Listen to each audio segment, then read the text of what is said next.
What are the things that you fear that's been keeping you from living your dream? That's been keeping you from doing some things that you would like to do? Just think about those things. Every time your voice speaks and thinks about having something new, fear is there to squash it. Every time you want to try something new, fear is there to squash it. Every time you want to go somewhere new, fear is there to squash it.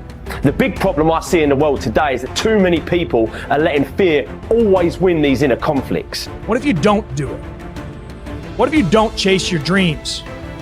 What if you don't stand up for yourself? What if you do not step up to the plate and take that challenge? You have no idea of the breathtaking future that's on its way to you, that's asking you, please let me through. When you decide that you are good enough, when you decide you give yourself permission to have it all, have all the love, have all the health, when you give yourself permission, it's like the inside of your champion is saying, let me out. Fear forces evolution. Fear is good. Fear are instincts. Fear is the radar that tells you what you need to do, how to exist, and what's going to keep you alive. Fear can keep you in your comfort zone. It's safe there. You know what to expect, but nothing grows there. Life happens outside the comfort zone.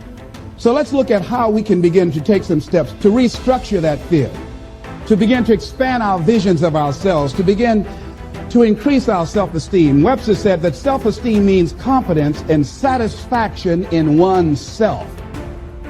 Look at your life right now. Whatever you've done up to this point in time, your life is working.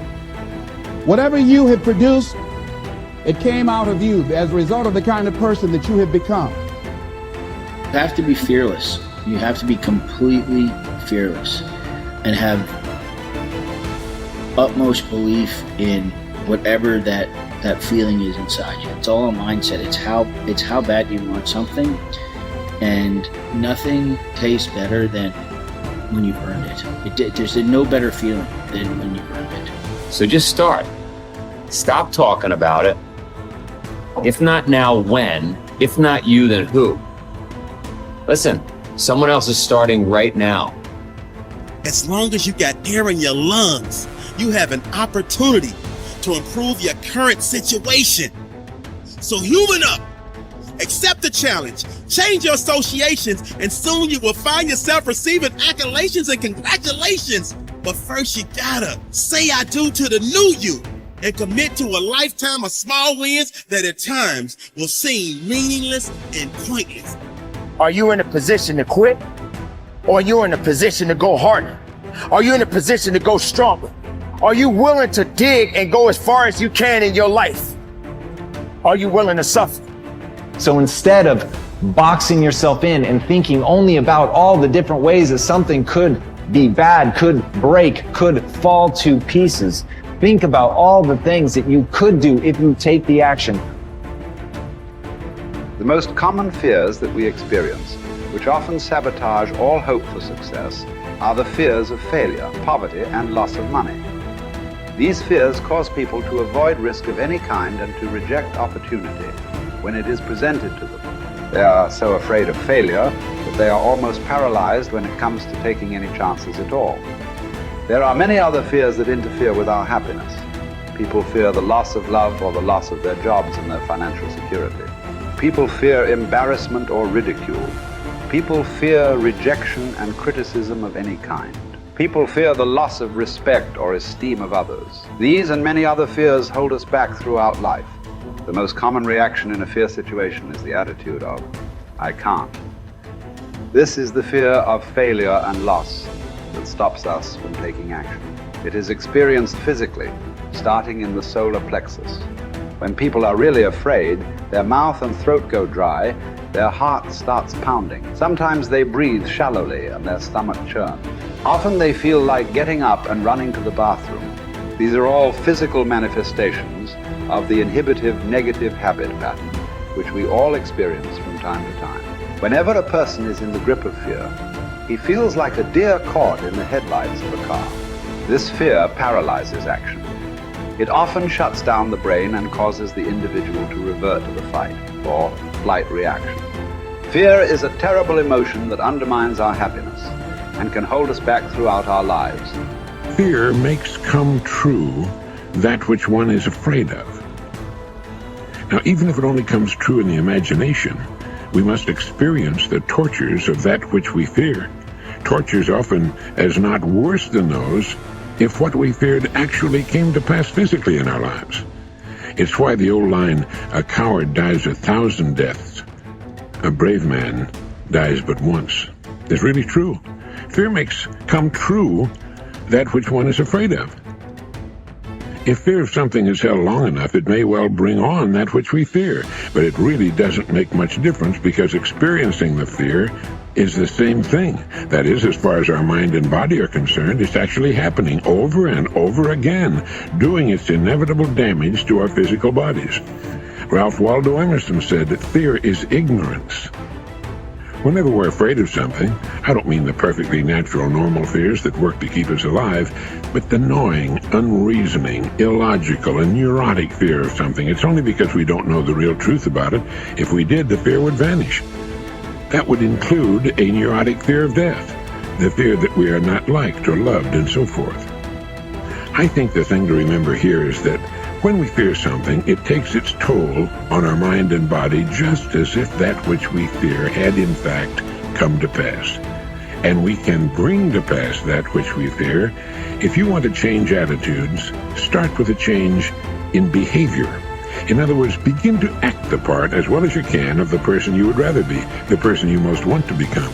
Gradually, the old fearful person will fade away. Dr. Frankl learned that by controlling his attitude, the concentration camp fell away. His mind was free to roam where he wanted it to roam, think about what he wanted it to think about. It was as free as the birds, freer really, for it could fly to the ends of the earth, to the ends of imagination in an instant. And so can yours, and so can mine. You need large amounts of self-discipline to deal courageously with all the fear-inducing events of your life. This is probably why Churchill said, "Courage is rightly considered the foremost of the virtues, for upon it all others depend." The fact is that everyone is afraid, and usually of many things. This is normal and natural. Often, fear is necessary to preserve life, prevent injury, and guard against financial mistake. So, if everyone is afraid, what is the difference between the brave person and the coward? The only difference is that the brave person disciplines himself to confront, deal with, and act in spite of the fear. In contrast, the coward allows himself to be dominated and controlled by the fear. Someone once said that with regard to warfare, although it applies to any situation, the difference between the hero and the coward is that the hero sticks in there 5 minutes longer. Fortunately, all fears are learned. No one is born with fears. Fears can therefore be unlearned by practicing self-discipline repeatedly with regard to fear until it goes away. Your ability to confront, deal with, and act in spite of your fears is the key to happiness and success. One of the best exercises you can practice is to identify a person or situation in your life of which you are afraid and resolve to deal with that fear situation immediately. Do not allow it to make you unhappy for another minute. Resolve to confront the situation or person and put the fear behind you. The only way to deal with a fear is to address it head on. Remind yourself that denial is not a river in Egypt. The natural tendency of many people is to deny that they have a problem caused by fear of some kind. They're afraid of confronting it. In turn, it becomes a major source of stress, unhappiness, and psychosomatic illness. Be willing to deal with the situation or person directly. As Shakespeare said, take arms against a sea of troubles, and in so doing, end them. The companion of fear is worry. Like twin sisters, fear and worry go around together. Mark Twain once wrote, "I have worried about a lot of things in life, and most of them never happen." So if you want to do something, if you've thought about something you want to do, take it head on. Decide that you're going to start looking at it, start doing research on it, start tackling it, start becoming involved in whatever and wherever it might lead you to begin to explore the possibilities in that particular thing that you're seeking so that you can begin to learn all you can about it. Decide that you're going to face it, that whatever shortcomings you have, that you're going to strengthen yourself there. Whatever training that's required, that you're going to go get that training, that you're going to get started right now. George Washington Carver would say, do what you can, where you are with what you have, and never be satisfied. S.B. Fuller used to say, and you heard Joe Dudley talk about, always strive to be more than that which you are. Yeah, don't get satisfied with yourself. Always know that wherever you are, you can enjoy more, that you deserve more. But most people, you know what they do? Most people go through life quietly and safely, tiptoeing to an early grave. Find out what it is you want and go after it as if your life depends on it. Why? Because it does.